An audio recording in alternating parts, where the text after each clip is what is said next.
যে বঙ্গভূমি এক ঐতিহ্য সংস্কৃতিতে ভরা ছিল, আজ সে বঙ্গভূমি আগুনে জ্বলছে।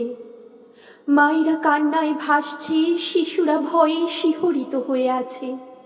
ভাগাভাগির আওয়াজ, বিভাজনের ছায়া ঘিরে ধরেছে।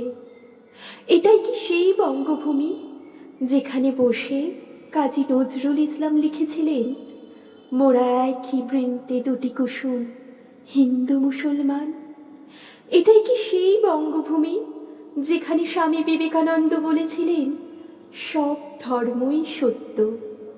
সর্বোপরি রবীন্দ্রনাথ ঠাকুর বলেছিলেন, মানবতার কোনো ধর্ম নেই, মানবতার পথ এক, তা হলো প্রেম আর ঐক্য। আমরা সবাই ভারতবর্ষের সন্তান, আমাদের কাঁধে কাঁধ মিলিয়ে চলতে হবে।